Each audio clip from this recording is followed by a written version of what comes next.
Hello, my name is Jolene Teresa. I am the founder of Studio X Presents, and we are here today to talk about how the company got started. So a little bit about my background. I grew up in the Northeast, but I've traveled around living in places like Nashville and just outside of LA.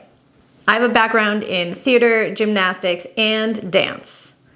I've worked in local film productions, I've worked in local theater productions, and I've worked a lot pretty extensively with events. My degree is in interior architecture and design, which plays a huge role in running events because a lot of my instructors when I went to school in Southern California were working in set design.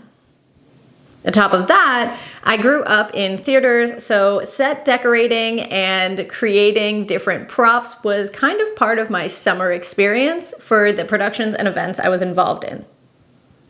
Now, I have been competing, performing, and producing in various types of events pretty much since childhood. So if I could get on stage or near a stage, I would do it.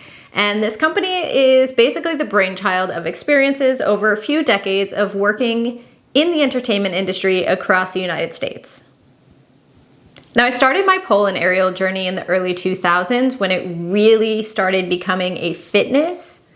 And I immediately got my hands on any event I could be a part of. Volunteering, working, whatever it was, competing, performing. I worked with events like Pole Expo, PSO, CPDC, NAPDC, Ink and Iron. You name it, if it was a thing, I wanted to be a part of it. And if I couldn't be on stage, I was gonna help other people be on stage.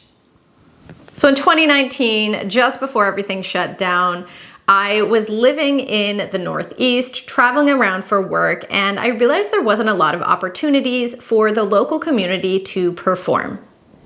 Not only was there not a lot of opportunity, but some of the opportunity was a little bit confusing or unsafe.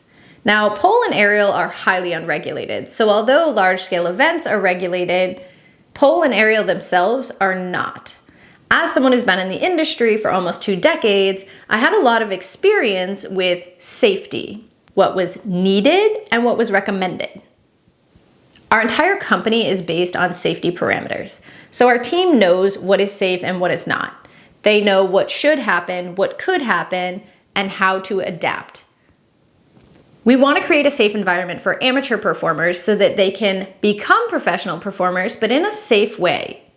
So we decided to try out a show and just see what happened. And we sold out pretty immediately. There were people showing up that we had to turn away because we just didn't have enough room. Now, the first year was kind of a crapshoot. We just wanted to see if there was any interest, and there was so much more interest without even doing any promotions or really telling a whole lot of people what we were doing. And then the pandemic. We had to shut down for a little bit, and there was no way that I wanted to do a virtual event, not because I don't like them, but because that wasn't what I was going for. I really wanted to give people the opportunities that I had in larger cities like LA and San Diego or Nashville. I also performed a lot in Chicago, which I think still has a really great scene. In 2022, when everything was back up and running, we found a new venue that was really willing to work with us and accommodate our needs for being a pole and aerial-based event.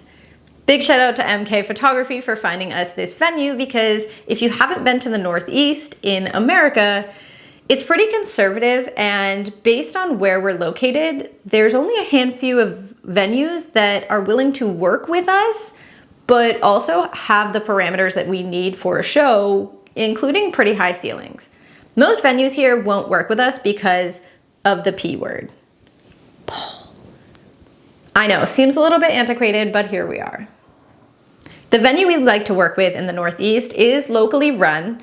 It is a pretty feminine-based staff, and it's incredibly queer-friendly, which is a big deal because we work with a lot of feminine-based performers, but we also work with a lot of queer performers.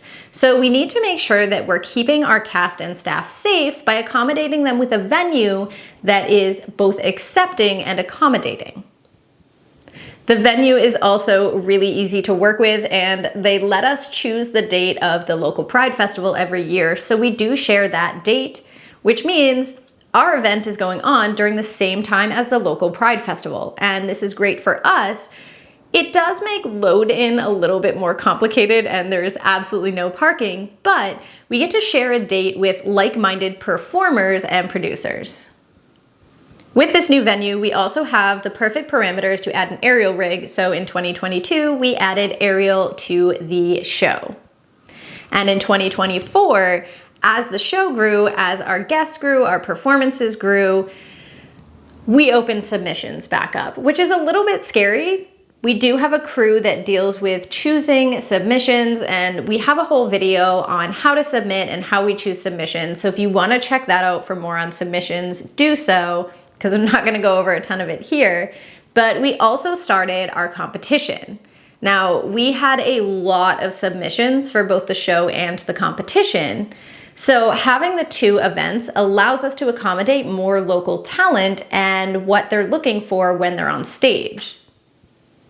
The Northeast is a heavily competitive area, which I wasn't expecting. So we could have added a second show, but it seemed like people really wanted a competition, and based on the amount of submissions we got, that was a good choice.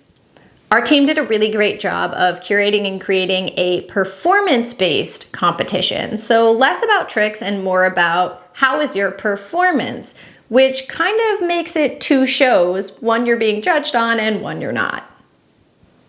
Moving forward, we are adding new locations for shows and potentially for competitions.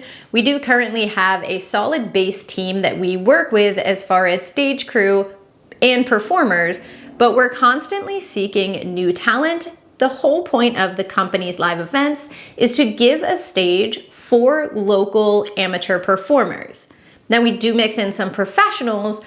That's how you learn, but we do encourage hands-on learning. So we take volunteers for stage crew if they want to learn how to do some of the behind the scenes, and we do take on volunteers for performing, especially in our group acts, which are choreographed and curated by a professional. That way you can just show up and experience it instead of having to bring anything additional to the table when you're not quite prepared or ready to do so.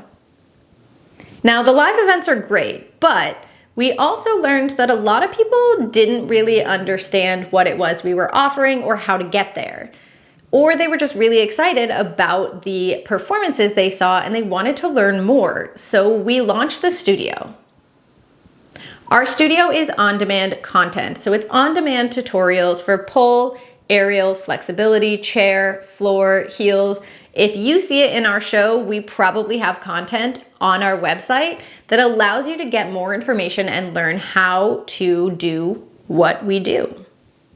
This isn't just limited to performance. We also have an instructor portal and a lot of information on production. That way we're covering all our bases because we want to help you do what you want to do. That's kind of the point. We're bringing in professionals to help the local community to attain whatever it is they want to attain within the pole and aerial community or the production community. If you want to learn more about the show, the competition, or the studio, hop on over to studioxpresents.com and find the respective page. We have a ton of information on there, or you can comment below if you have any specific questions, and we're happy to direct you in the right place. As always, please stay safe out there.